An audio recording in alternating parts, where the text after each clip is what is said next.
Indeks harga pengguna IHP bagi bulan Mei 2021 meningkat sebanyak 1.1% tahun ke tahun berbanding dengan bulan Mei tahun lalu. Jabatan Perancangan Ekonomi dan Statistik JPES, Kementerian Kewangan dan Ekonomi dalam siaran medianya memaklumkan harga makanan dan minuman ringan meningkat 0.9% dengan harga bukan makanan meningkat sebanyak 1.2%. IHP mengukur perubahan harga barangan dan perkhidmatan yang dibayar oleh pengguna dalam satu tempoh masa yang ditetapkan dan dikumpulkan setiap bulan. Peningkatan IHP didorong oleh peningkatan harga dan kos pengangkutan sebanyak 6.7%, makanan dan minuman ringan 0.9% dan restoran dan hotel 0.7%. Walau bagaimanapun, peningkatan tersebut diimbangi oleh penurunan harga dan kos pakaian dan kasut, perhiasan, peralatan isi rumah dan penyelenggaraan rutin isi rumah dan perumahan, air, elektrik, gas dan bahan api lain. Kenaikan bagi harga pengangkutan adalah sebahagian besarnya disebabkan oleh kenaikan harga kenderaan bermotor diikuti oleh tiket penerbangan akibat jadual penerbangan yang terhad. Harga makanan dan minuman ringan yang meningkat adalah disebabkan oleh kenaikan harga makanan seperti daging, terutamanya daging lembu dan kerbau, minyak masak dan buah-buahan segar.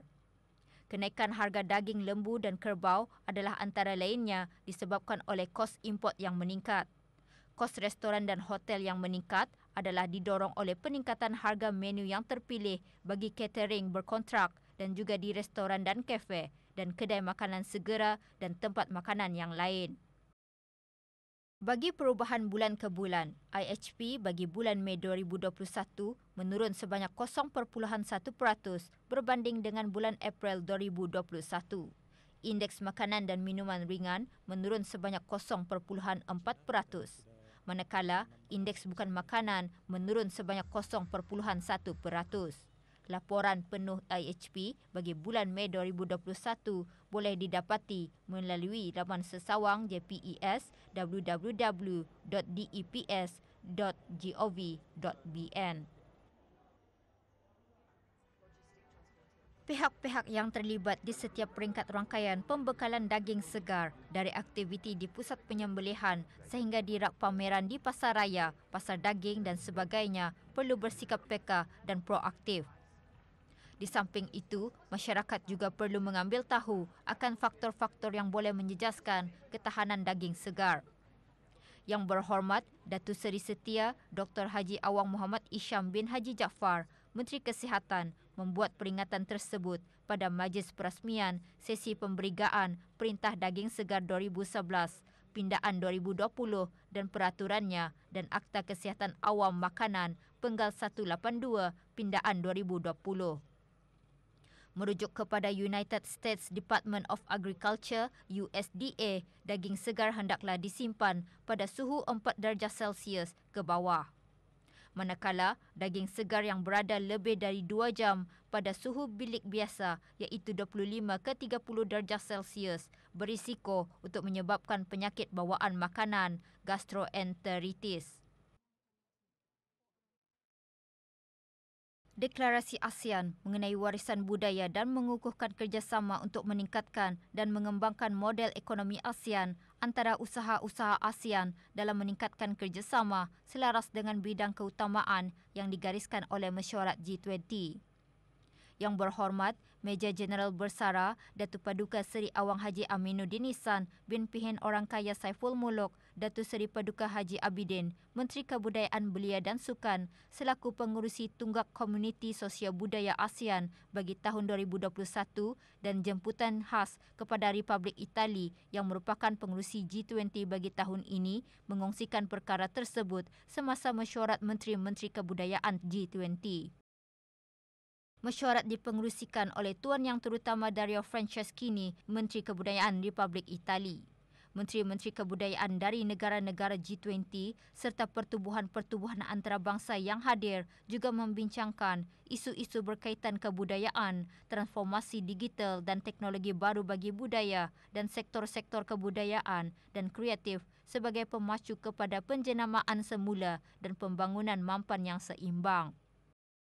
Dokumen Declaration G20 Culture Ministers Meeting juga dikeluarkan dengan membentangkan mengenai usaha-usaha bersama dalam menjadikan budaya dan ekonomi kreatif sebagai agenda utama dalam proses dan dasar pembangunan ke arah mencapai agenda pertubuhan bangsa-bangsa bersatu untuk pembangunan lestari, menjadikan sektor budaya, warisan budaya dan industri kreatif sebagai salah satu strategi pemulihan pasca pandemik, serta bekerjasama dalam membasmi pemberdagangan haram, harta benda budaya dan ancaman terhadap harta intelek.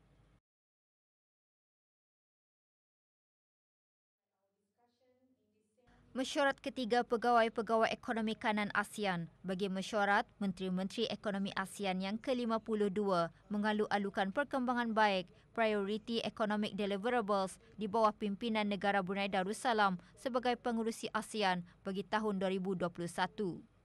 Mesyuarat juga mengambil maklum mengenai perkembangan terkini pelaksanaan ASEAN Comprehensive Recovery Framework SCRF dan bertukar pendapat mengenai pelaksanaan cadangan-cadangan di bawah Mid-Term Review MTR of AEC Blueprint 2025. Mesyuarat turut membincangkan laporan daripada badan-badan sektoral di bawah bidang tugas Pegawai-Pegawai Ekonomi Kanan ASEAN memuktamadkan senarai jenis-jenis barangan asasi yang diperluaskan di samping bertukar pandangan mengenai hala tuju hubungan ekonomi dengan rakan-rakan dialog. Perkembangan pelaksanaan Pelan Tindakan Kerjasama ASEAN dalam Permakanan Halal 2021-2025 dan penubuhan lembaga penguasa halal antarabangsa antara yang dibincangkan semasa mesyuarat kumpulan kerja ASEAN mengenai makanan halal kali ke-17.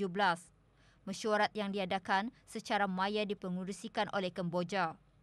Kumpulan kerja ASEAN mengenai makanan halal ditubuhkan bagi memudah cara keseragaman piawaian halal terutamanya dalam kalangan ASEAN untuk memenuhi permintaan yang meningkat bagi produk dan perkhidmatan halal yang dipercayai dan terjamin di samping memastikan masyarakat Islam berasa selamat dengan permakanan produk halal. Unified National Network Sendirian Berhad UNN dan Institut Pendidikan Teknikal Brunei IBTE menandatangani memorandum persefahaman bagi kerjasama program perantisan UNN. Di bawah MOU itu, IBTE akan menggabungkan program perantisan UNN sebagai sebahagian daripada sukatan pelajaran. Program perantisan akan berjalan selama 12 bulan.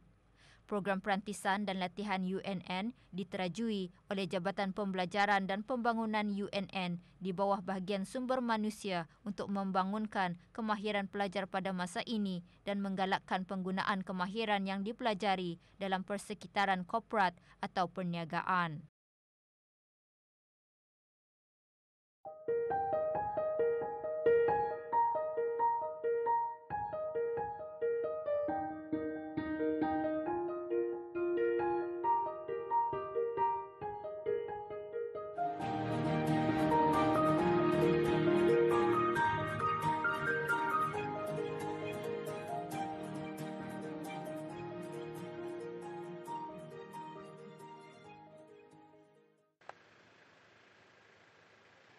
Kerjaya sebagai tukang gunting rambut pada masa kini kian mendapat tempat dalam kalangan anak muda kerana ia bukan sahaja menampilkan kemahiran, malah turut memberi pendapatan lumayan kepada mereka yang menceburinya.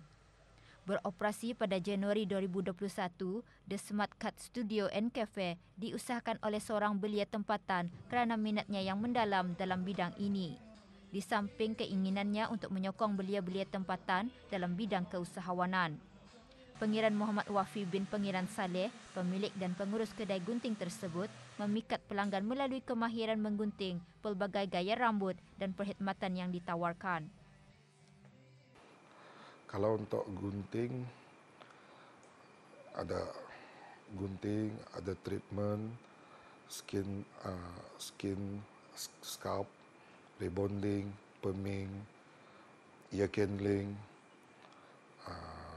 InsyaAllah masa terdekat ini lagi akan ada massage lah, tapi itu masih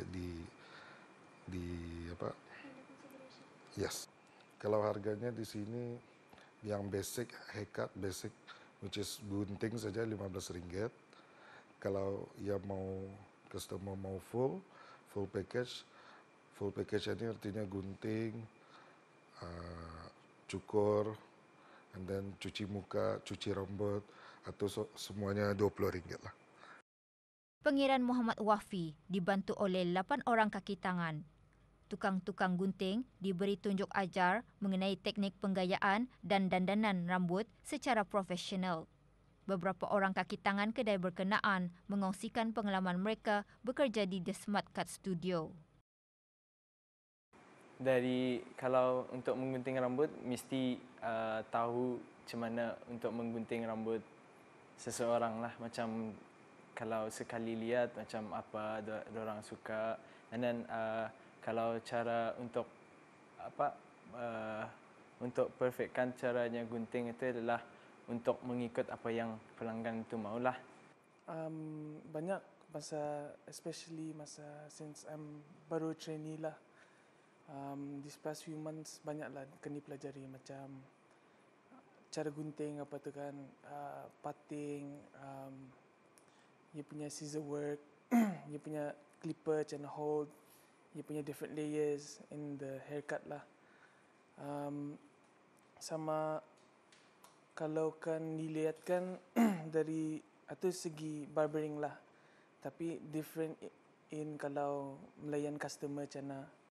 Walaupun kedai gunting ini baru beroperasi selama 8 bulan, The Smart Cut Studio ini menerima sambutan yang sangat menggalakkan. Perkhidmatan berkualiti daripada tukang-tukang gunting kedai tersebut telah memberi kesan yang positif kepada para pelanggan. Sambutan orang ramai di Smart Cut Studio agak memuaskan. Kami banyak melihat muka-muka baru dan orang-orang baru. So far, kami tidak expect orang yang baru-baru itu datang belang. So, usually, regular customer kami yang selalu datang lah. Tapi benda ni cepat orang tahulah dari orang lain melalui social media. Pengiran Muhammad Wafi melahirkan harapan untuk mengembangkan lagi perniagaan gunting rambut beliau dan berharap lebih ramai lagi belia tempatan berkecimpung dalam bidang tersebut. Dengan sifat ingin membantu, beliau juga sanggup mengajar belia yang mahu menjadi tukang gunting rambut. Rancangan untuk masa akan datang akan mengembangkan lagi kedai ini. Sebenarnya ini yang kedua, akan ada lagi next masih mencari tempat, and then insyaAllah perancangan akan datang untuk membuka 4 daerah lah. Akan ada di Tutong, Temburong dan Belait.